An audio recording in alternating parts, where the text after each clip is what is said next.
Okay, good evening.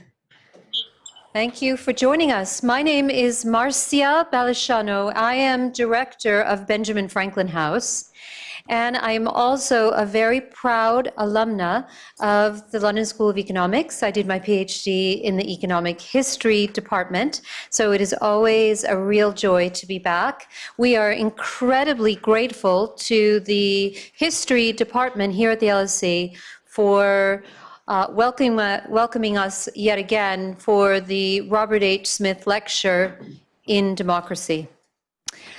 We have a real treat because Professor Michael Cox is our speaker. It could not be a more timely time to have this conversation.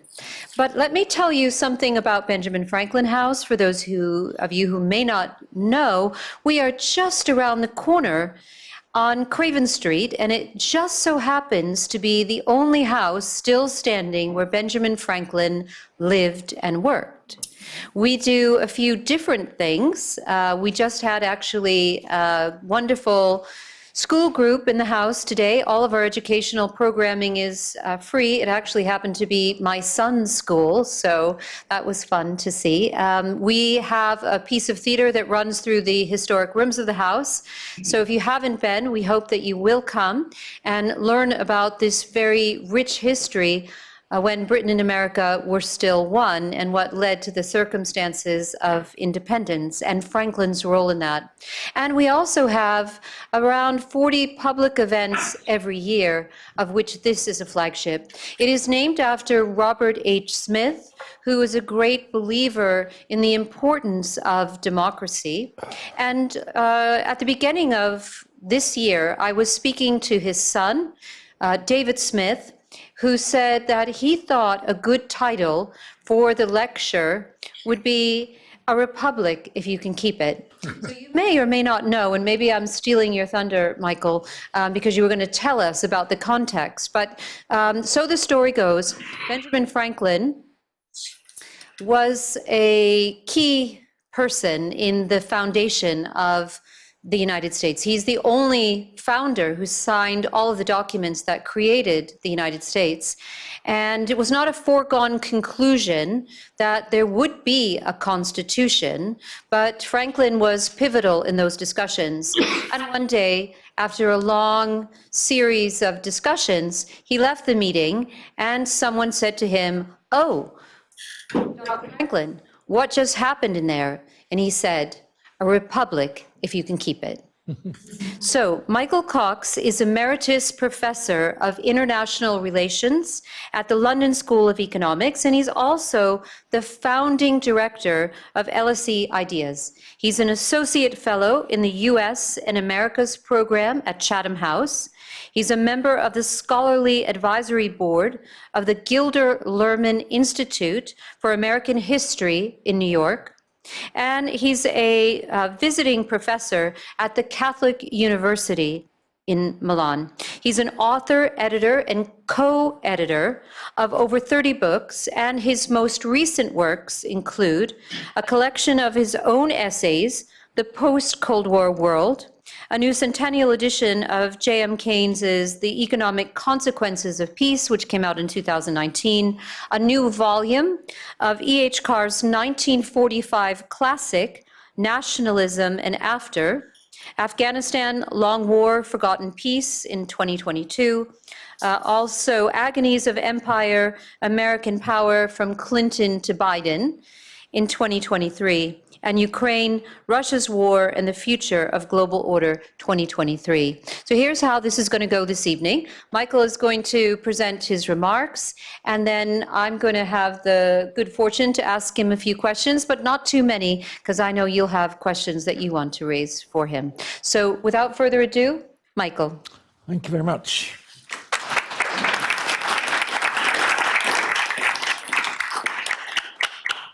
Thanks, Marcia, and thank you for this privilege of giving this lecture. And it's nice to see one or two old friends in the audience, including a good friend from Belfast, Dave, sitting there. Dave, nice to see you again after so many years. It's lovely to meet again after so many years.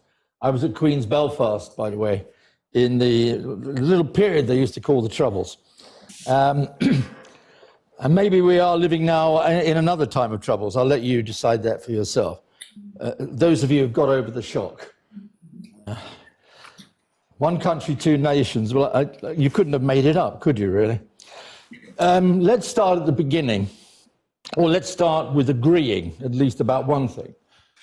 Just in case anybody's going to doubt it. Trump won.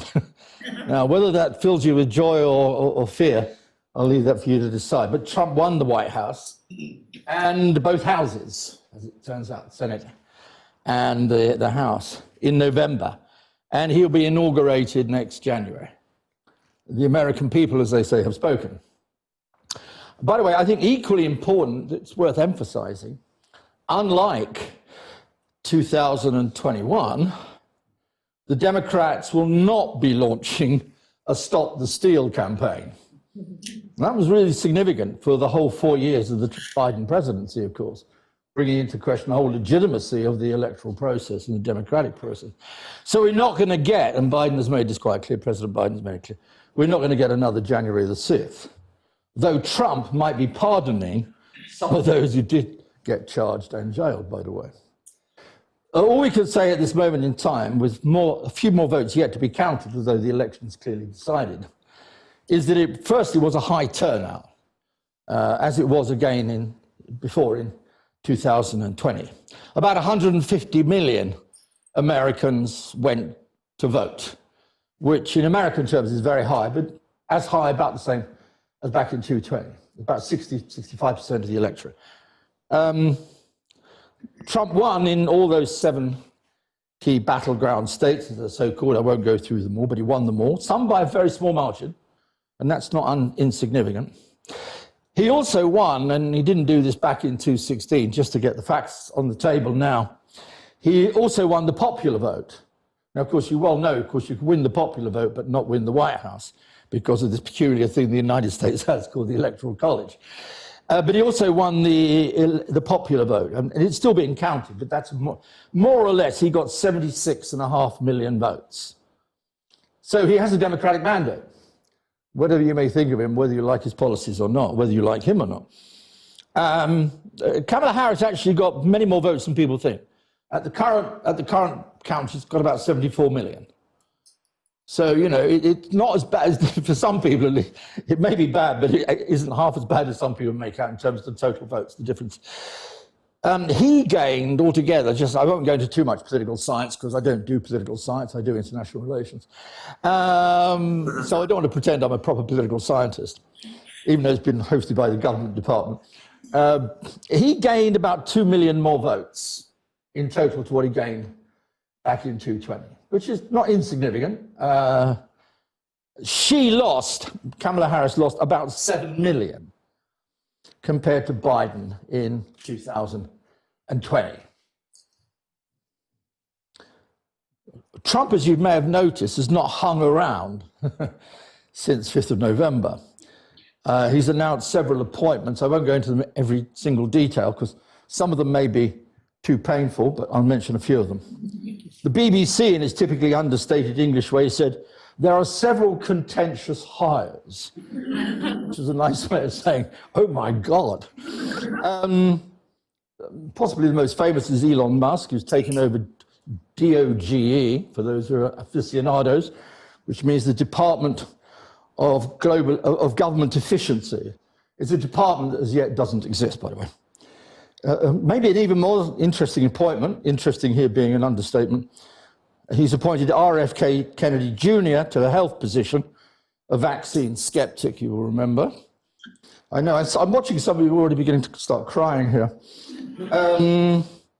He appointed somebody I'd never heard of before, largely because I don't watch Fox News. He appointed Peter Hesketh to be his new defense minister, who seems to know absolutely nothing about defense. It's an interesting appointment. There are some others there which are a bit more mainstream. That's what I'm trying to say. There are some others which are more mainstream, but many of them are not. It's really, even some Republicans are kind of saying, really? They've also appointed to the UN a very interesting person, Elise Stefanik. You may remember her from the Senate hearings, when she effectively ended the careers of 3 presidents of 3 senior US universities, although they didn't do so great themselves. They've appointed Mike Waltz, again somebody I'd never heard of before, to national security, who say we're in a Cold War with China. He's appointed Thomas Homan, who's part of the hardline immigration team. He's going to pick up those 11 million illegals who are hanging around the United States waiting to be arrested and deported back. And perhaps most interestingly of all, he's appointed a woman, a rather remarkable person called Tulsi Gabbard. Now, I have to say again, I then tried to look Tulsi Gabbard up on the net, and most of the things seem to be with surfing. She's a surfer, because she comes from Hawaii. She used to vote for the left of the Democratic Party, but decided career prospects were probably better with Trump. And now she's running intelligence, although, again, quoting another understated source, she's not an intelligence insider, which is another way of saying she doesn't know anything about intelligence. So it's been an interesting few weeks, has it not? Shock, horror, oh my God. Whoever you voted for, but we've got to understand it, and that's what I'm going to try and do here today. First question maybe to ask is really, why did he win? Or flipping the coin the other way, why did she lose? You've got to kind of explain it. How did he accumulate over 76 million votes? 2 million more than he got back in 2020. It's quite amazing going down the various reasons as to why it happened. Everybody has a pitch on this one. Everybody has their own view, quite diametrically often opposed to somebody else's view. It's a very politicized notion of causation. And you know, do you merge all these together, or do you just take the one you prefer and leave it up to you? But let me go down at least 8, which I picked out of various sources. The famous one, I suppose maybe the most famous one, but maybe a famous one, is that proposed by Nancy Pelosi in a New York Times interview not very long ago, where she said, and I quote, "Had the president," here meaning Biden, "got out sooner, there may have been other candidates in the race." The anticipation was that if the president were to step aside, there would then have been an open primary, which would have occurred much earlier. In other words, she was handed in the rugby parlance, you know, a kind of suicide pass from Biden, who didn't get out quick enough. So, you know, blame Joe. You know, and that obviously is part of the discourse going on inside the Democratic Party. Interestingly said, other candidates. So it also implies, by the way, that Pelosi, like many Democrats, was never that happy with Kamala Harris in the first place. If you don't want to blame Joe, why don't you blame Kamala Harris? You know, that's another side of the story. And I'm again only taking quotes from Democrats who are in the party. It was painfully obvious, says one Democrat, that Harris was lacking in substance. A bit unfair on her, but there we are. What little she had to offer was not in the form of concrete policies, and what policy insight she offered was in stark contrast to the same positions she offered during her ill-fated run in the 2020 Democratic primary. In other words, she changed her mind. She was once, according to Trump, a radical Marxist communist about to implement a Bolshevik revolution back in 2020, and now she shifted back to the center. In other words, you can't trust her. She shifted her position. The other candidate you've got to take into consideration is indeed Trump. I've always believed that Trump, without getting too personal about this, Trump is erratic. All the things said about him are almost certainly true, some of them. But he's got what a politician needs to win. This may not go down terribly well with people who don't like Trump. But he's been actually in some ways the most effective politician in the United States for the last 15 or 20 years. And also, if I dare say, from those who don't like him, the most underestimated. He wasn't supposed to win in 2016, do you remember? And by the way, according to many, many, many polls, and indeed certainly many Democrats, they didn't think he'd win this time round, and he did. He's done it twice against a lot of polling. So he must have something. He's talking a certain kind of American to a certain number of Americans in a particular way, which drew them towards him and the GOP. Of course, you can then look at the real question, not candidates, but the issues. And the issues did play a role, and I'll just briefly mention them. And you can pick what you want to pick. According to many of those who were polled afterwards, why did you vote Trump? Inflation. The economy may be doing well on a macro level. No doubt if you look at the GDP figures for job creation over the last year, great. All looks good. Wall Street doing great, but a lot of Americans weren't feeling it. You know, so there's a mismatch between the macro stuff that people at the LSE do, no doubt, and the kind of micro stuff, how people perceived, understood their own situation. It was very difficult. When prices are going up, the price of gas is going up, the price of goods and groceries is going up. And Trump was brilliant at this. He asked one simple question: were you better off before? And a lot of Americans in the end said, I was better off before. To use a Clinton phrase, or Clinton advisor phrase, it's the economy, stupid. You know, and a lot of people then kind of voted with their pocketbooks. Whatever they may have thought about Trump personally. And by the way, a lot of people who voted for Trump, and this is the kind of interesting thing, a lot of people who did vote for him said they didn't like him. Didn't necessarily trust him, but still voted for him on the grounds that their economic situation would improve as it had improved before, as they perceived and understood it between 2016 and 2020. The second thing here in terms of issue, of course, was immigration. Nothing new there. After all, immigration is playing such a key role now in European elections, not just in US elections. Played a big role, of course, in the Brexit vote here in 2016, so we shouldn't be so surprised, given what's happened on the border, as claimed.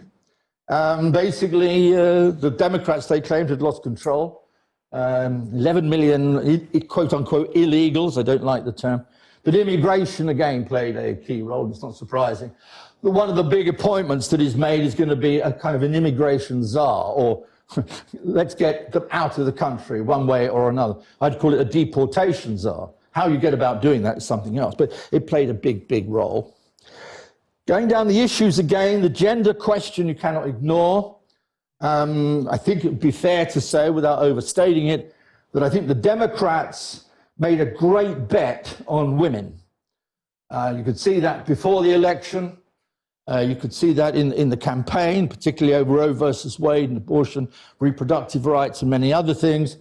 And there's no question that in terms of majority, the majority of women, 56, 57%, voted Democrat. But they didn't vote in enough numbers to the extent that you would have required into the mid-60s to have changed the balance of the vote in the end. It did not pay off in that regard. No reason to be in favor of Trump on women, but nonetheless, it did not pay off. It paid off to an extent, but not enough. The other thing was, of course, on the gender side, there are men in all this, of course, as well. And Trump was very, very astute, assiduous, and dare I even say misogynistic, in terms of appealing to men. He played the man card pretty effectively in a brutal political race, no question about it at all. You know, so you've got to take that into consideration. Media, what role did that play in this? I mean, there's been quite a lot of debate about this. I think it can be overstated, either the role of social media or mainstream media. But there's quite a lot of evidence to suggest that the Trump team was just better at it, actually, in the end, both in social media terms. And by the way, at the very last minute, by the way, the New York Times did not endorse Kamala Harris, who owns the New York Times. Well, the man who owns Amazon. So it's interesting. It's interesting. Also, I call it the Fox factor in all this. It should never be underrated. Now, of course, there's CNN on the other side who's telling a completely different story. But I think just the Trump team was better at it. They got onto it much quicker. They'd been on it much longer. She only had 4 months and all the rest of it. Somebody once put it to, God was a Republican, or is a Republican, if you like. In other words, the way in which Trump was effectively exploiting the whole question of religious identity, politicizing and weaponizing it. And again, in a very, I'm only trying to say as I'm the messenger. You don't need to believe the message, but this is what he did, I think, very effectively. Not just with born-again Christians, who are, by the way, 20% of the American electorate. 20% of the American electorate are born-again Christians, and 80% of them voted Trump. The abortion issue, again, mobilized a number of Catholics. family values, all that kind of thing played into it as well. The kind of Trump represented normal family values America. Again, you may not like it, but that's what he managed to do. And in that way, I think, played that, if you like, what we call the culture wars, pretty effectively enough to get the majority that he did, both in the Electoral College and the popular vote, and in those 7 key states. What about the deeper meaning of the election, though, moving beyond the immediates? We could have gone into a lot more other factors as well. There's kind of 2 narratives which have emerged since the election, I think. One I call, don't panic. It isn't as bad as it looks. This is the good news, if you like, for some of you. And then there's a second one, which is considering this, and Trump has certainly played this up, that this is a realignment election. This is the shape of things to come. The liberal order, as Simon Cooper put it in the FT recently, it's over. The liberal moment has passed. Our despair, he wrote in the Financial Times last weekend. The Don't Panic Brigade do have something on their side. It was not a landslide, however you define a landslide. Harris actually did well enough, better actually than a lot of people might have predicted. She still picked up between 48 and 49% of the popular vote in a campaign only lasting 4 months. The gap between her and Trump in terms of popular votes was about 1.5%. So if you're on the don't panic side, you can kind of look at the stats and say, look, it was a kind of, what are you going to do in 4 months after an unpopular president like Biden had become, and an unelectable president? She did much better than he would have done, one could say. And with a different candidate, maybe in a different situation with more time, with more testing of the candidate before the election, a new candidate could do a lot better, whether it's Kamala Harris or somebody else. There's also the Trump factor. And again, I'm an IR person who kind of doesn't do stats, but I've had to do quite a lot for this lecture and thinking about this. Facts are quite interesting, actually, I find. How much of the GOP vote went to him personally, as opposed to the Republican Party? A number of studies on this, and basically something like 30% of Republican voters and supporters in this election said they would vote for him even if he stood as an independent. In other words, contrary to what a lot of people were thinking, he's turned out to be an electoral asset for the Republican Party, not a negative. Again, that runs against quite a lot of arguments that people have been putting forward. Please don't photograph me next to Donald Trump was the kind of line at the earlier part of the year. But still, he turned out to be, in spite of all the things that were brought up against him, including he's the first felon, by the way, who's become president. There are many firsts here, by the way. He nonetheless managed to mobilize in ways that no other Republican candidate could mobilize that base. And 30% of Republicans, 30% of 76 million people are saying, I would vote for Donald Trump even if he stood as an independent. Now, he won't be around in 2028 unless somebody changes the Constitution, namely Donald Trump. So watch this space. There you go. Nothing's off the table, is it really? But in a way, that should give, and I think maybe ought to give the Democrats, therefore at least some reason for hope, because Trump was an electoral asset for the GOP. Now, that's not an argument you often find made, but I think one's got to kind of face up to it. You just had that kind of capability, mobilizing the base, and with 30% of Republicans saying they'd vote for him anyway, under any circumstance if he was an independent. In other words, this was not a landslide, to repeat the point. And in another sense, it was also something which it wasn't. It wasn't a 1932 election. Now, if you remember 1932, I wasn't there. But in 1932, if you remember, Franklin Delano Roosevelt refashioned American politics. He built what became known as the New Deal coalition. He tacked together certain groups of people, African Americans, working class white Americans, other groups of people in the United States, and built this New Deal coalition, which was almost unbeatable. almost unbeatable. He ran four presidencies up until 44. Harry Truman followed. Okay, then the coalition began to fall apart. But it was what they called a realignment election, which wasn't just short term, but it was long term, biting into very deep issues and drawing together groups of people who could form a coalition for victory, which we call the New Deal coalition. Now, that began to fall apart in the 70s with Richard Nixon. So if you want to look on the don't panic side of it, don't hit the panic button yet, if we kind of see it wasn't a landslide, that Trump has not built up a kind of New Deal realignment moment in American history and American politics, then there's still much to play for when it comes to the next time. So that's the good news. Here we go with the kind of bad news. Some people are interpreting it in an alternative way, that it was in fact a realignment election. Trump certainly believes it was. He's bound to say that, isn't he?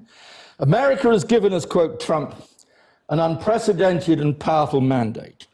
It was, again here I quote Donald Trump, it was an historic realignment. He uses the term realignment quite deliberately. And we had a landslide. The language is not accidental. It is part of the weaponization of language in order to show that this was a kind of a mass movement, a mass vote, which is historically realigning the United States. Now, there's an interesting writer on history. He actually called about the end of history, if you remember back in 1989, a man called Francis Fukuyama, when he said that liberalism was going to sweep everything before it. Not the best prediction he ever made. It sounded good at the time, it was a soundbite, and it made him famous. But recently writing, and he's a very good writer in many ways, if whether you agree with him, Fukuyama recently wrote that this was, quote unquote, what he called a blowout election, representing a deep shift in the United States. In other words, it is realignment. Biden was the anomaly, not Trump. And why was Biden the anomaly? Why did he do so well in 2020? For a variety of reasons, including his ability to mobilize working class Americans and others and win those 7 key states. But it was an anomalous insofar it came out of the COVID period. In other words, Trump had handled COVID so badly, and then there was a mini recession, and that kind of gave an anomalous moment in time in 2020, which Biden benefited from. But that's the anomaly, says Fukuyama. And we are, according to Fukuyama, entering what he calls a new era or a new phase in American history. Why? And again, Fukuyama does go into detail in the analysis he's provided. 2 reasons, but he goes into more. He goes into a deeper sociological analysis about changing character of the working class in America, the failure of the Democrats to align themselves with working class interests, a number of other reasons to do with trade, free trade, those who lost out from it, the ability of the Republicans under Trump, not under the traditional Republic, but under Trump, to tap into that working class sense of marginalization, losing jobs, and the rest. Tapping into it much quicker, much earlier, and with greater degree of effectiveness than the Democrats did. They didn't see it. I said this the other day, and I don't think I made myself very popular in the gathering of many Democrats. I said the Democrats should have seen this coming much earlier, should have tapped into it much earlier, and they didn't. Trump did, and he started tapping into that. Globalization was not Americanism. There's a thing called Americanism, there's a thing called globalism, and we're on the side of America, and globalism is undermining ordinary working class communities, including not just white working class, but Hispanic and Black Americans as well. And Trump recognized this earlier and tapped into this. The other argument put forward, again, more contentious, but I'll put it out there because it needs to be put out there for debate. And you do find this on the more conservative side of the Democratic Party debate, that the Democrats got hooked on identity politics. That identity politics would be the way forward. Coalitions of different groups, different, quote unquote, the grievance factory, whatever you want to call it. I'm trying to build an identity coalition this argument, I've read this amongst a number of what you might call more right-wing Democrats on that wing of the party, saying, we got too woke. We got too woke for the American people. And Trump tapped into that, exploited that, and therefore won. Now, again, I throw that out as the argument, not necessarily one I agree with, but that's, and in that way, and this is what Fukuyama goes on to conclude, it allowed Trump to peel off significant working class voters who really wanted to vote more with their pocketbooks than the questions of culture and identity and all the rest of it. So you've got two ways of thinking about this. One is, I say, what I call the don't panic brigade. It really wasn't a landslide. There's much still to play for. And in 228, maybe with a different candidate, longer time lead in, who knows what Trump's going to do, what impact he's going to have either on American society and the economy and the rest of the world. Who knows what's going to happen? Never predict anything. I've been predicting things for years and consistently got it wrong. Or you could take the other view that it's a realignment election. Because it's a realignment, we're therefore witnessing something like 1932. In other words, this is the beginning of a building of a new coalition forces in a new era, an anti-liberal, post-liberal era, and that therefore raises much deeper questions, both for the Democrats, the United States, and indeed for the rest of the world. But however you read 2024 and who won and how it was won, whether Kamala lost or he won, was it a landslide or not? Why did he win the 7 key states and the rest of it? The one thing is obvious, and this again gets back to the quote about a republic if you can keep it. Well, a republic is supposed to be a pluribus unum, if I remember, a united republic. And the last thing on earth the United States is at the moment is united. I'm only saying what I think is self-evident. One sociological study after another has shown it. My good colleague and friend here at the LSE, Peter Trubowitz, in the LSE Phelan Center, has written about this. Others have written about polarization, division. Something has come apart in some fundamental way in the United States. Now, whether it's peculiar, whether it's unique to the United States, or whether it's happening across all Western societies at the moment, I'll leave it for you to think about. I just suggest the idea. But nonetheless, whenever you look down the list of things which express division, express polarization, it's really quite remarkable. Even to talk of red states and blue states, in a sense, is an expression of polarization. Now, I know a lot of people in red states vote blue and a lot of people in blue states vote red. You get my point. Nonetheless, the very fact that 44 or so of states themselves can be defined now as never changing, at least for the foreseeable future. You can dream about Texas, no doubt Republicans dream about California. Keep on dreaming. There's an embeddedness of identity and politics, which now it's attached itself to states. This is why we only talk about the 7. Think about that. That's a kind of weird thing, isn't it? Where you live, who you want to live near. These things are already expressions of what's going on in many parts, not all, but many parts of the United States. Who you marry. They've done a number of studies. I mean, maybe this has always been true, but it looks like it's even truer now. Who's going to be your partner? Can you have a partner who has very different politics? Would you let your daughter or your son marry somebody who voted Trump, or alternatively the other side of the coin? There's been a number of studies on this as well. So the divisions run not just politically, but into everyday life, where you live, who you want as your neighbors. News sources. Americans get their news sources. And again, I'm only going through what others have written about. I'm no expert on this myself. Your news sources are almost completely different. Now, I'm not saying they should have the BBC just like us. Nonetheless, in Britain, you could at least say, in the UK, you could at least say, well, there's one united news source. Whether you always believe it or like it is another question, but at least it's there in some form or another. This ain't the case in the United States. I mean, the kind of reality you will get on Fox and the kind of reality you're going to get on CNN, or the kind of reality you're going to get on the Washington Post, the New York Times, and what you're going to get on the New York Post and some regional papers, or what you're going to get on social, kind of way apart. Two different realities. Reproductive rights is another big division. Political polarization been talked about.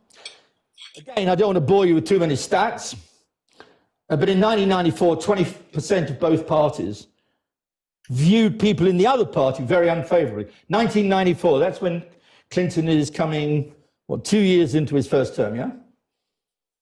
There's a beginning of a polarization even then. You can see it coming. I could even feel, I go back long enough to know, you could feel it in the 1990s, with Clinton being so successful in the White House. You could see the Republicans were gnashing their teeth. They smelt blood. And then, of course, they tried to impeach him. So the polarization is not new. But still 20%, only 20%, view people in the other party very unfavorably, to quote from Pew Research. By 2024, that figure had doubled. In other words, nearly 40%, 45% on each side views the other side party as very unfavorable indeed, almost as like an enemy, an enemy other, or an other, to use a postmodern phrase that I don't use very frequently. Now, it's true, Carnegie tried to show, and does show, in 2023, that American voters, this is true, you've got to kind of get the balance right if you can, insofar as one can remain balanced. American voters, it claimed, are less ideologically polarized than they think they are, and that misperception is greatest for the most politically engaged people. That said, American politicians, as opposed maybe to the American voters, and I'm not even sure about that point, American politicians are highly ideologically polarized. In other words, they believe in and vote for different sets of policies with little overlap. In some regards, you could say the Democratic Party, although it's got many wings, has moved to the left, particularly on the base. And the Republican Party is no longer the Republican Party, put it bluntly. It's a populist party. It's been remade as a Tea Party in modern form. But no, it's not even longer a Republican Party. I have to assure you, I met so many Reagan Republicans who said they wouldn't vote for Donald Trump. Though I found out later on many of them did, by the way. They still in the end preferred Trump in the White House than Kamala Harris. But the trend has been growing of polarization, and it's got worse, and you're going to see this clearly in voting in the Congress, in governorships, and also right across the whole. So it's a very divided America. Can you keep the republic?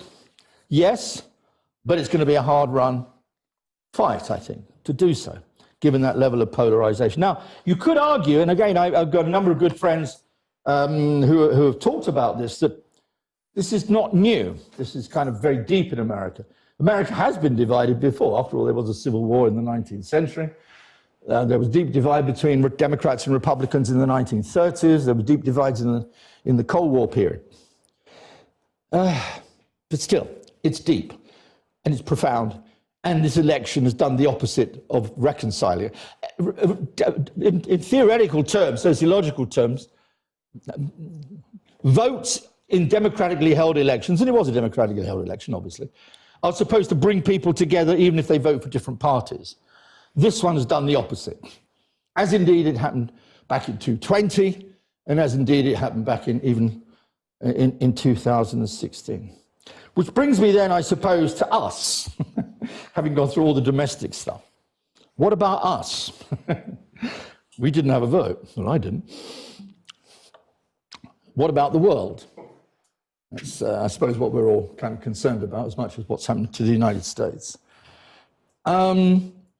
I floated this argument several times to my American friends and said, what was the election about? And they say, domestic politics, identity, wokeness, inflation, immigration, the two different candidates, party machines, conventions. It's all about domestic politics, in essence. Without sounding too critical, it strikes me as being too parochial as an explanation. I don't dispute the role of the domestic factors, clearly not. But I think foreign policy was always there, lurking in the background, as part of the background text, which I think sometimes gets left out of the narrative or discussion about the impact, or how the election went the way it did. Trump did not hide his views on foreign policy, after all. I mean, he didn't just talk about inflation, do you feel better off or not? He didn't just talk about wokeness or insult Kamala Harris yet again, or Sleepy Joe yet again, you know, or immigration yet again. He did all that. to use a phrase, he did it in Trump's, sorry about that. But there was a foreign policy dimension to this election. Now, I can't give you statistical causation as to what impact it then had on the outcome, but it was there. You can't say it was not about foreign policy. It seemed to me there were two pretty clearly divided parties on foreign policy. I won't go into all the detail. And Trump did not hide his views about what he thought of the world. After all, he talked about America first. You know, he talked about making America great again. America would come first. I mean, I won't go into all the details about it. You take his views on alliances. Traditional American, from Republicans through Democrats, from Truman onwards, right through, I suppose, until Obama, and certainly including Biden, by the way, basically saw American power in the world as being force multiplied, to use a phrase, force multiplied by having allies. This was not a burden, this was an asset. It gave you greater reach. You could say it's a place you can go and dump your military bases. If you're going to fight a war against the Soviet Union in the old days, better to do it from Europe than from Chicago. You know, I mean, forward basing, this is what America was, global. You know, now many people would criticize that and say, well, it's about American hegemony running the world. I understand all that. But the allies were not a burden. They may have been a pain. Sometimes they had the right to criticize without ponying up some more money. But they were not seen as a burden. I think Trump simply regards allies as a burden, not a force multiplier. He's also rather strange in other ways. He sounds like an anti-imperialist. This again kind of strikes you in the face. He's made clear his opposition to foreign interventions, past and future. He's highly critical, by the way, of the George W. Bush incursion, invasion, liberation, whatever you want to call it, in Iraq. So the people who made that sent our boys overseas to be killed in foreign wars, which was stupid. And that's tapped into a vein, I think, as well. That's tapped into a vein, because the Iraq war and the Afghanistan war came to disastrous conclusions in both cases, at high cost to the United States, not to mention high cost to the peoples of the Middle East. He's President Tariff. He loves tariffs. Remember his favorite word in the English language? Tariffs. Weird, but there you are. But he doesn't believe in the United States getting involved where he thinks there's no vital US interest at stake. America, the books I used to read on American foreign policy was all about American globalism. Trump is the opposite. So he's not just anti-globalization, he's anti-global in terms of America's role in, and I think, again, that has tapped into a certain sense in America of bringing it home, not getting entangled, not getting involved in wars in places we shouldn't necessarily be in wars we will never fight and for which we'll only pay a high price. So I say, in an odd sort of way, Trump is an anti-imperialist, even if he is an American firster. And that tapping into a strain of isolationism has grown over the last 15 years, there's no doubt. Reaction to the 2008 financial crisis, reaction to Afghanistan, reaction to Iraq, the characterization of Hillary Clinton being a kind of crazy interventionist who wants to go all over the world with American troops to fight wars in foreign places she shouldn't be in. You say, no, let's bring it home. And again, I think that's tapped into a sense in America that we've been too involved, too interventionist, too imperialist, if you like, and we're going to come on home. And again, this is not recent. Again, others have written about the deep roots of this in America, which goes back to the late 19th century. But it's got stronger over the last 10 or 15 years, I think. Second point about the world, and I'll be finishing in about 5 minutes. This is something that might make you feel better. Look, we know Trump's a bit of a crazy. We know he kind of talks off the lip. We know what he said about NATO, and he didn't do anything about it. We know what he said about Russia and Ukraine, but in the end, he did supply some important missiles to the Ukrainians, which kept them in the game in the first few weeks of the war back in 2022. We know what he said about waging trade war against China, and in the end, he had to retreat as rapidly as possible. So, he'll just have to retreat. Reality will grab him. The real world will come back and seize him. To put it in rather boring terms, his bark is going to be much worse than the bite. That's the point. The bark is heavy, loud, vulgar, not nice, doesn't go down with Guardian readers or New York Times readers. But don't worry, he ain't going to do it. I suppose, and I've written about this again, what happens if it isn't just a bark? One's got to face up to the fact, and looking at some of those appointments, the bark does look like it's going to become a bite as well. Why should he go through a whole period of time, even since 2016, saying, broadly speaking, the same things, but saying them yet again, in the recent election, just say, oh, don't worry. Of course he won't be able to do that, goodness sake. God, everybody loves NATO. Everybody loves the European Union. Well, what happens if, therefore, the bite is going to be the same as the bark, or pretty damn close to the bark? It's not just noise. The rhetoric is not just rhetoric. It leads to something. And I think it might, and I think it could. And I think a lot of people are kind of consoling themselves at the moment with the fact that he won't do it, he can't do it, he'll be unable to do it because nobody could be as mad as to do what he's suggesting he's going to do. Well, let's just think the worst case. Maybe he will try and do exactly what he said he wants to do. On tariffs, 60% tariffs against the Chinese, 20% against the European Union. A peace imposed on Ukraine, which would presumably encourage Putin. Uncritical support for Israel, even further than under the Democrats. He's made that pretty clear. A certain view on Iran, which I think is pretty clear. What happens if he deports all those illegals, which he calls? How will that go down in South America or Mexico? How will that go down in the global South, where the United States, by the way, is losing a lot of soft power? What about Taiwan? I mean, the general view on Taiwan, be ambiguous, but nonetheless give guarantees to Taiwan. He said that that's stealing our chip industry. That's a kind of instrumental way of thinking about the defense of democracy of Taiwan. And what about the Paris Climate Agreement? I mean, this is a climate skeptic. He's appointed climate skeptics all over the administration.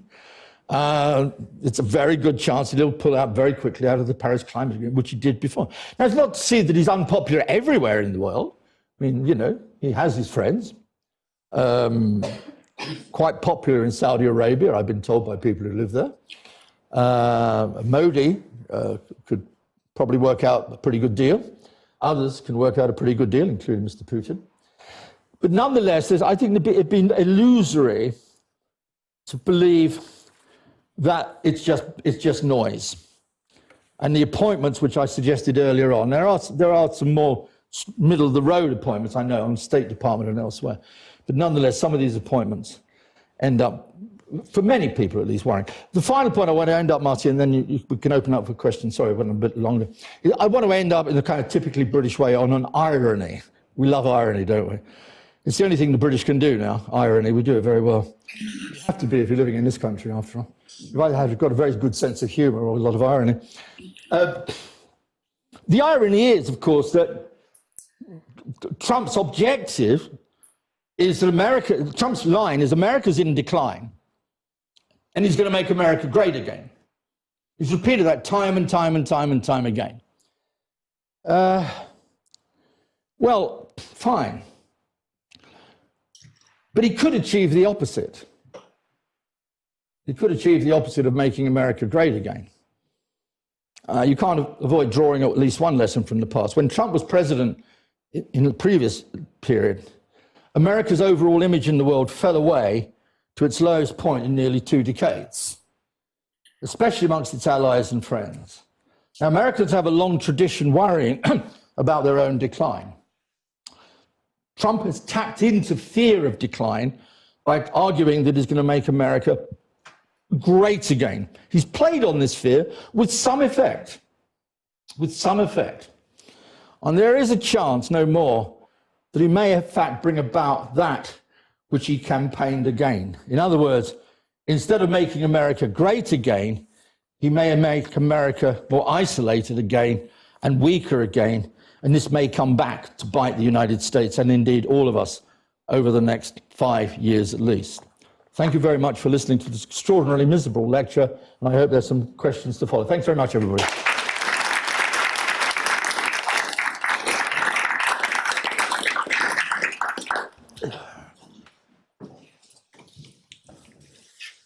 All right, you can ask me some tough questions now, eh? That's good. Thank you very much. Michael, that is absolutely fascinating. It turns slightly encouraging and other times more chilling. Okay. One comment about COVID, because as you said, there was a simple message. The president-elect didn't always stay on message, but his team was very clear, and the millions and millions of dollars spent on ads, are you better off over 4 years? Yeah. Could the Democrats have done a better job in saying, hey, let's remember, everybody was better off 4 years ago because that was pre-COVID, and we are longing for a time that didn't exist, but actually look at the soft landing that was given, and okay, a little bit of a bump up in inflation, but, inflation came down perhaps much faster in the U.S. than could have imagined. So was that a kind of, could have done better on the messaging there? Yeah, no doubt about it. Absolutely no doubt about it. I mean, it's a difference between what I call, I don't want to go into, it's the difference between the macro and the micro. In other words, if you looked at every single objective statistic, as I saw it, and one or two economists in the room, and maybe correct me, I hope you don't. But the macro stuff pointed to America doing really well. The growth was good, the unemployment was coming down. Trump had pursued some pretty strong policies of government intervention into the economy, which had created, 3 million jobs, particularly in the areas of environmental protection as well as investment into American industries. He'd piled in billions into American industries. Employment was actually, clearly going down. In fact, if you look at quite a lot of states, it actually seems to indicate, and again, how do you read statistics? I've no idea, but I'll do my best. It didn't look as if a lot of Americans were doing so bad, I mean, look at the American Stock Exchange, it just went through the roof, in the Biden years, particularly in the last period. But the messaging, the messaging was pretty bad. And one of the reasons it was very, very bad, if I might say, and I don't like saying this because I had kind of a bit of a soft spot for Joe Biden, largely, I suppose, because he was Irish-American. But Biden couldn't deliver the message, very simply. I mean, I don't want to get into whole questions about age. After all, I'm over 50, as you probably have gathered by now. But, but the kind of way he couldn't deliver a good message, which was effective at communicating the message to, ordinary Americans. So it's not about how well you're doing, it's how well you can communicate that message to enough Americans to convince them that what you're saying is what you believe to be true and is true. And as we saw in that absolutely terrifyingly disastrous debate, that was the end of the line. It wasn't just the first thing he'd done wrong.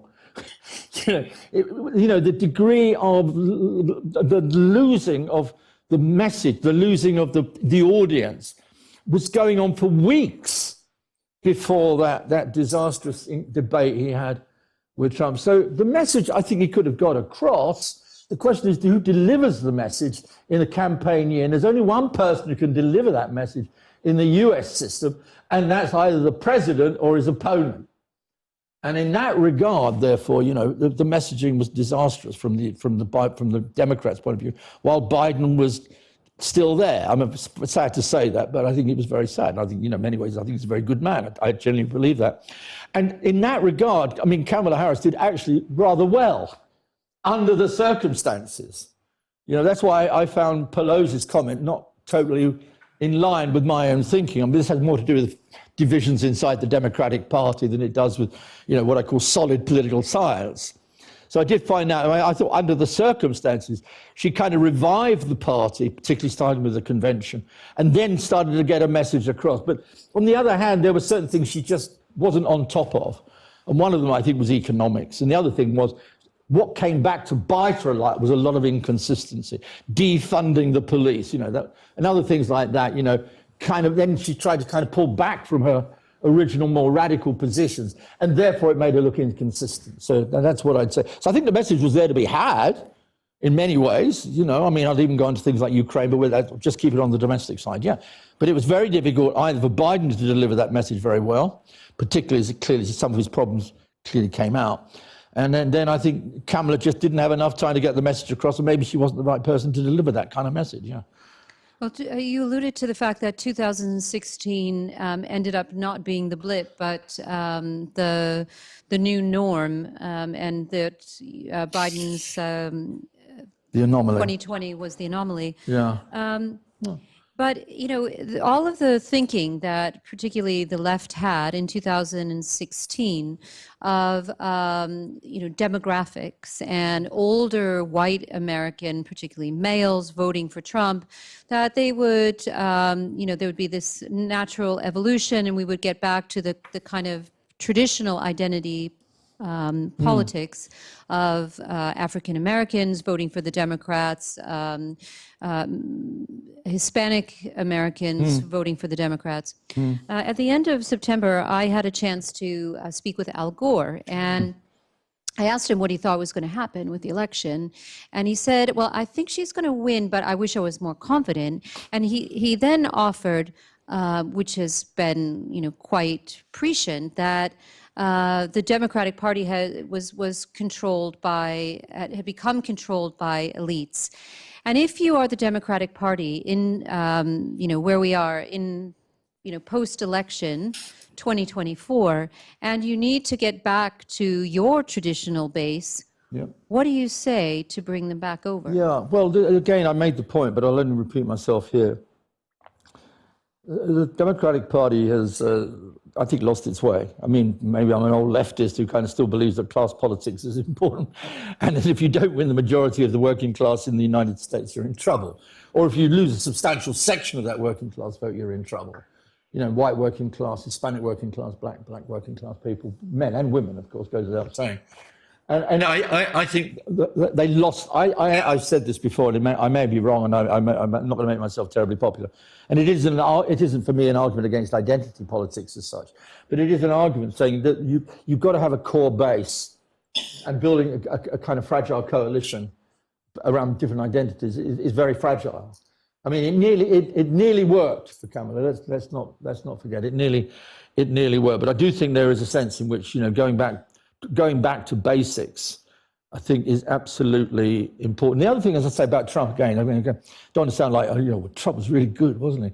But I kind of remember this back in 2015-16 when I kind of got Trump right in 2016. Okay, I actually said I thought he was going to win in 2016. Okay, I didn't say it this time, but I did say it 16. Why? Because of Brexit.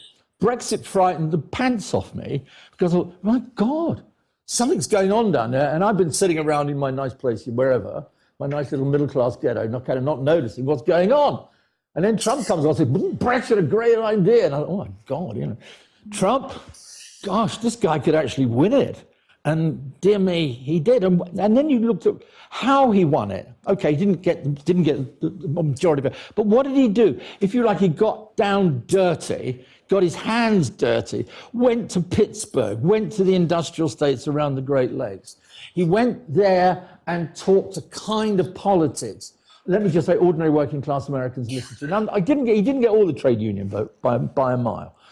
And I kind of thought, you kind of listened to Trump's speeches then, there's kind of got a left-wing quality, even though he's on the far right, I mean, he talked about losing your jobs, your communities being destroyed. Globalization is undercutting your communities. Even going on about China, wasn't about China as a communist state. It was about China having an economy that's just lost us 4 million manufacturing jobs, and we need to get those jobs back to America. It was a very economic argument, but it seemed to me he kind of, I don't know if he smelt the coffee. I don't know what the phrase I'd like to use to describe it. You know what I mean? I think he got something. Meanwhile, Hillary, a very remarkable person in many, many ways, was going off and doing speeches for whatever, to Wall Street. And I don't think it sold well, and in a country where I do think populism is not un-American. Populism is very American. It's not something new to America. After all, the populist parties in the 1890s, McCarthyism in the early Cold War was a form of populism, anti-elitism, playing that card, and he played it, it seemed to me very, very effectively indeed. And I think, I'm not saying they should go back and use Trump's rhetoric, of course not, but it does seem to me they've got to go back and find what is the key message they want to get across and to whom, Okay, one final question before I open it up. I could ask you a million. But I've been thinking about whether the moment that we find ourselves in is an American form of the Chinese Cultural Revolution. Oh my God. Let's break it to make it better, and a kind of anti-elites, anti-intellectual. Sure. And there was a lot of discussion about who was the real fascist. General John Kelly had said, having served with him. And if you look at some of the appointments, as you said, Brendan Carr is one of them. He's been appointed to, or has been named as the person to take over the Federal Communication Commission. Who is in charge? That commission gives the licenses to the media. So if they decide that, the woke media like a CNN, or as Trump said during his, remarks on the night of the election, CNDNC or something like that, they shouldn't have their license anymore. Are we getting, more toward a real form of fascism? Yeah. Okay. Firstly, I think the application of a word like fascism to the United States under Trump is not, you're not using, I think is absurd, basically. After we've just had an election where over 150 million Americans voted, fascism was real. Go and study real fascism in Germany in the 1930s. This ain't it. This really ain't it. And I think we should just dispense with that kind of language altogether. We've got to, it kind of obscures understanding. And it kind of, it doesn't really understand the deep roots of what's come about here. And I think we need to, just abandon that. And I'm not saying you're using it, but I don't think I like that kind of language at all. And I think the second thing I'd say, and again, it's not criticism of you, I still think there are quite a lot of checks and balances in the American system. Okay, Trump's going to be in the White House, the Republicans are going to be controlling 2 houses, but the Republican Party is not a united party, first and foremost. There are different wings of this party. It's still called a Republican Party. And there is still, he controls the Supreme Court by 6-2, 6-3, whatever it is. But there's still checks and balances in the system. I think there are. And those checks and balances, actually, they're put there by the founding fathers, in a way, for kind of good reasons, just in case somebody like Trump came along. Or somebody came along, who just wanted to do something, which was, and the Constitution is still powerful. Constitutionalism is still embedded in much of what I call the American political discourse. This is why I'm not terribly happy about the outcome of this election, but I'm not at the point of saying all these things may come about. I really don't know, but we can only wait and see. But I'll tell you one group of people who should be quite worried is the universities, because there's no reason why Trump likes universities. He sees them as a hotbed of Marxism, radicalism, wokeism, radical. Well, really. And he got his chosen person who's now going to be in the administration, Stepanek. She blasted 3 of the most senior women in universities out of the water.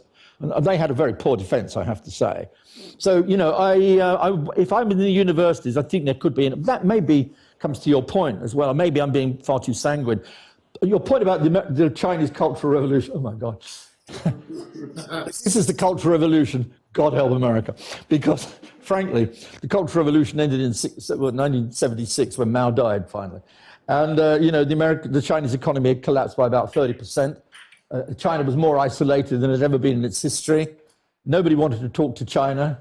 It was war with the Soviet Union, that's the Cultural Revolution. Now, the worst case analysis is, oh my God, you may be right. I just hope you're wrong. It was a question. Speaking of questions, gentleman right there, do we have... Yeah, I'll just give it some. Yeah, hi guys. Keep it short and sharp and friendly, man. Thank you. My name is Kirill. I'm doing masters here in global politics. So I actually have two questions, one very particular and one very general. One very general, so you spoke about polarization and the name of this event is the One Country, Two Nations. So do you think there is any plausible path of the end toward the end of this polarization, or like the world where the American state is not as divided as it is now? And a more particular question from totally different sides. So what do you think Trump's politics toward Russian-Ukrainian war will be? Because it's a little bit confusing. So he appointed Tulsi Gabbard, as you said, as the Director of National Intelligence, and she's very pro-Russian. But his Secretary of State isn't very pro-Russian. So, I mean, what do you think those policies will be thinking? I'll be brief. Polarization is going to be, because it's so embedded now. It's been institutionalized, in the party system, and, all sorts, by the way, who you marry, who you don't marry, where you live, etc. So I do think there is, and that's going to be very deep, and it's something that's going to have to be managed. That's the only thing I can say. But its consequences are still severe, and in a way, that's the main outcome of this election. It only proves how polarized America is, not how united it is. And I try to give a few facts on that one. On the Russia-Ukraine one, well, here we go. I've spoken to a lot of Ukrainian friends in this town and elsewhere. They're worried. I mean, they were getting very unhappy with Biden anyway, even though the United States provided 80% of the military hardware for the Ukrainians to fight their war against Russia. And you think how worried they must be about Trump himself. He's got people around him. J.D. Vance says Ukraine is not in the national interest of the United States. We know that a lot of, and let's put it nicely, Trump seems to have a special relationship with Putin. Not quite sure what it is, but this kind of odd relationship there. And basically also, from a geostrategic point of view, Trump doesn't actually think Russia is the real enemy. He thinks China's the real enemy. So he thinks that therefore devoting any degree of resources, to combating Russia anywhere, whatever the consequence it might have for Ukrainian or European security, the real enemy is China. And we need to focus on that and not get ourselves... I think he almost sees it as a diversion away from it. And as you say, one or two people in the administration have said some pretty strange things about the origins of the war. Look, he's going to try and get a peace deal. There's no question. I mean, I can't imagine. He says 1 day, 2 days, 3 days, whatever. And, I think the ducks are aligning. I think the ducks are aligning for some kind of negotiation over Ukraine. I think they are aligning. I mean, I'm not saying I like it or I don't like it. I'm not a Ukrainian. I'm not getting smashed every night by drones, largely made, by the way, in Iran and other things like that. And of course, the Ukrainians can't win, but I don't think they can, unless I've missed something. And at the same time, Russia is making some advances. And they're well aware that this election changes the dynamics of the war on the ground. You've just seen Chancellor Scholz in Germany making an intervention, making his first phone call to Putin. Now, I don't know what he said, but nonetheless, you can imagine that he wouldn't have made that unless he was kind of factoring in the fact that Trump has just been elected. Now, many people would then say, well, this is a good thing anyway. Kind of looking at it, not my Ukrainian friends, I can assure you. They think it's a very bad thing. But many of them think that they're going to be put under a huge amount of pressure now from the United States. The Europeans won't step up to the plate. The British may talk the talk forever, but they're not going to step up to the plate. The Germans are certainly not the French either. Poland would get very worried about it. And it's quite possible, I can't predict it, it's quite possible that Putin will get the deal he wants because of the Trump election. Yet, and this is the yet, the however moment, it may be very, very difficult for Trump to deliver this, actually. Either because the Ukrainians won't accept it, because many in NATO won't accept it, by the way, because they're committed to Ukraine in one form or another. And also, it's going to be very difficult for Russia to accept it, in a way, if the peace deal becomes a compromise peace deal. If you look at what Putin's negotiating terms are, he said, no NATO, demilitarize Ukraine, I'll hold on to everything I've got and a bit more. You know, I mean, he's not making negotiations, he's asking for surrender terms for Kiev. And it's going to be very difficult. He may overreach. The only factor that could come in here, and it's a very long answer, but it's a fascinating topic, really, for an absolute tragic situation. The degree to which China might play a role in all this, because the only people the Russians are ever going to listen to on this isn't going to, maybe Donald Trump, clearly, because he's got the control of the budget and the military hardware that goes. But they do listen to the Chinese on this. And China may put the pressure on now, on Russia, saying, look, guys, you've got what you wanted, you've got whatever, the four zones of Russia. You know, you're going to keep Crimea for eternity. We'll help you out. And the deal would be, we'll talk to the Americans, and the Americans will talk to China. And there'll be a kind of, you know, a grand bargain, which nobody will like. That may be the only way out of it. But, you know, it's going to be a huge problem. And it's going to have huge consequences too for NATO, you know, as well. Yeah. Thanks for the question. Lady right there. Do you want to take a couple at the same time? I don't mind. Yeah. Why don't you take a couple? Great. And up and back. Thank you very much. My name's Elizabeth Rylance Watson, retired citizen. You never retire as a citizen. Retired. My question really is about what's happening to power within the apparently co-equal branches of government during this transition. What actions do you think the Trump team are actually taking right now with regard to confirmation of appointees? Yeah. Is it his intention and that of Project 2025 to neuter the power and duties of the state and of the House? And are there any guardrails which you see holding? Could you please comment particularly on his appointment of Matt Gaetz as Attorney General and of the two Deputy Attorneys General who he's intended? Okay, well, I'm not sitting inside the Beltway in Washington, so therefore I can't give you up-to-date moments. I've been told, however, by some people, look, some of these guys are just not going to get confirmed, and Trump knows it. You know, he's flying a flag. He's trying to, not on all issues, but he's flying a flag on some appointments. Like Gates, you mentioned, they say he can't get appointed. And one or two others are very unlikely to get appointed. But Trump doesn't matter. Trump doesn't mind. That's not the point. The point here is not who is appointed or named to be appointed. It is that he has loyalists. That's the only thing he's concerned about here. Are you competent in the job? Doesn't matter. You supported me. Now, some of them are competent. Let's not underestimate it. A few of them are quite competent. I'm not denying that. But I think loyalty comes first above everything else. And this is what is quite worrying, that in the first administration, very briefly answering your question, back in 2016, I know it's a terrible phrase, I don't like it, the adults were still in the room. You know, old foreign policy hacks who had done foreign policy for 20 years, the Jim Mattises of the world and all the other guys. You look who he appointed as his ambassador to Russia, Fiona Hill, a Brit, after all, for goodness sake, you know. She spoke Russian too, which did help, of course. You know, but she was clearly a big critic. He looks back at all these people he appointed, the adults in the room, and they've all written books against him. You know, every single one seems to have written a book against Donald Trump. And he said, well, I want loyalty first and foremost. So I think the important thing is that he's got control.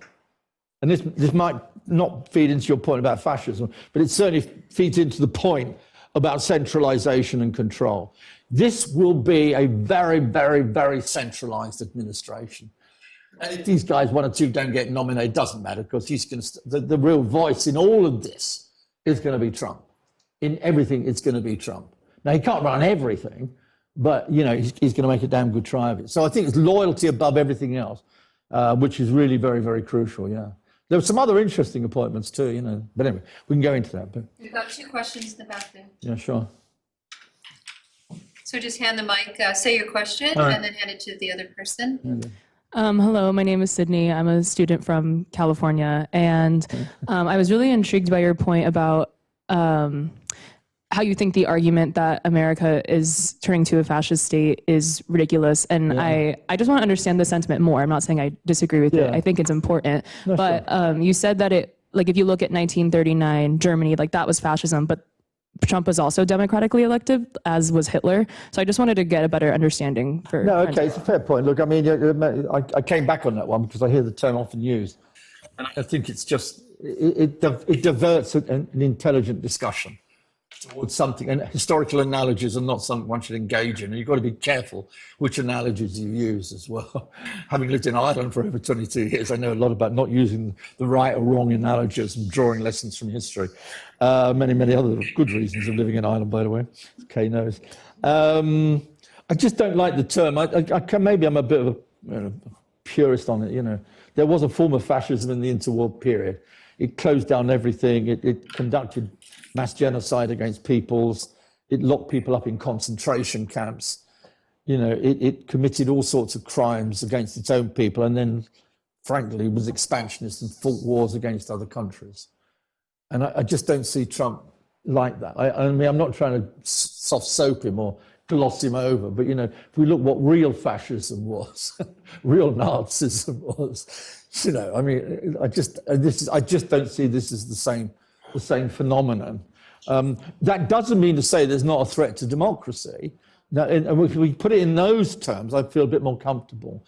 I get that. I can see some of the points made here this evening about the press, about the control over the Supreme Court, and that's going to remain. And that's a very conservative court after all, isn't it? He does have the two houses, and nobody's going to stand up too much against Trump. After all, he's just got 76 million people, so 76 million votes. So you're not going to get too many congressmen or senators standing up against Trump on the very, very, very big issues. So there are genuine threats to the democratic process.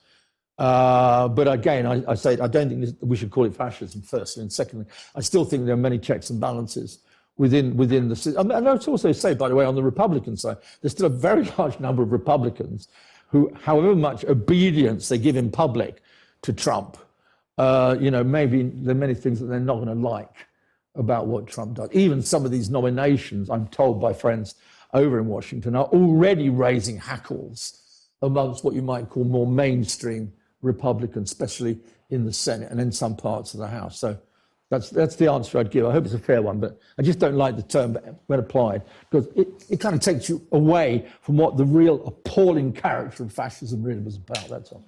Yeah. There's another question. Maybe time for Yeah, whatever. Go on for days. one or two more. Yeah, sure. Okay. My name Hi is there. Stanley, and I'm a master's econ student. One of the questions that, or one of the things that a lot of my American cohort mates were concerned about is the destruction of norms that we would ideally have in a well-functioning democratic society. Yeah. So things like the belief that your president is putting the country's good above his personal good. Things like the people who are counting the polls, or people who are counting votes are doing so accurately. Things like attorney general who's at least of decent moral character. Assuming that we make it out of this moment, how do we recover those norms? I think all the norms have been lost. I mean, I'd even say, and we've got to be a bit careful, we don't want to caricature those who voted Republican either. It's easy to caricature the people who voted, but 76 million people, they're not all bigots. I don't think they're all, deplorables. Who used that term, by the way? Can you remember? Yeah, well, not her finest hour.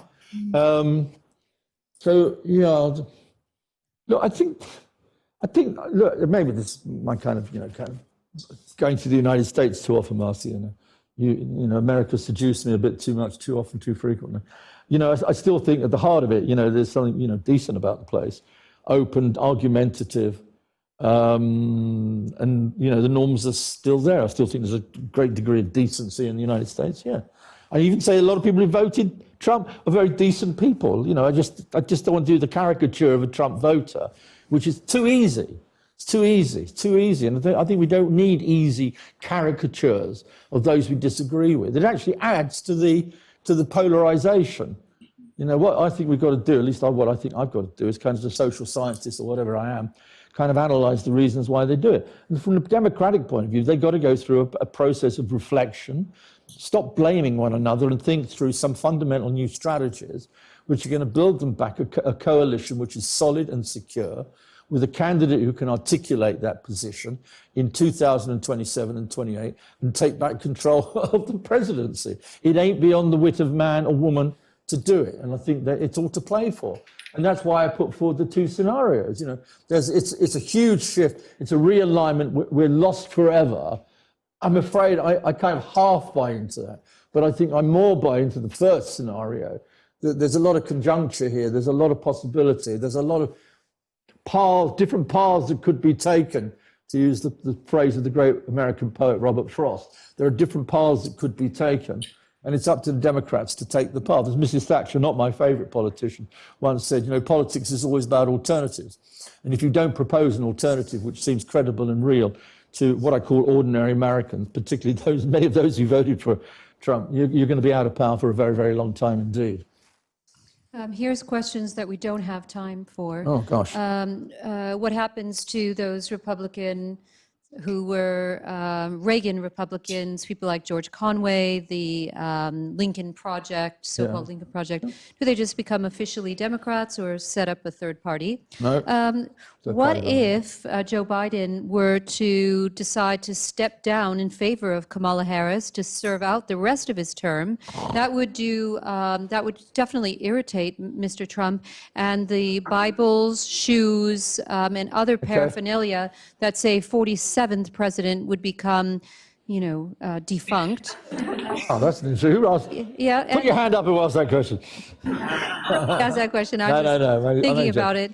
And then maybe one final one that we don't have time for you to answer, but to ponder. Is it just that, you know, we don't want to call a spade, that America just is not ready to vote for a woman? But on that note, please join me in thanking Professor Michael Cox for a really fascinating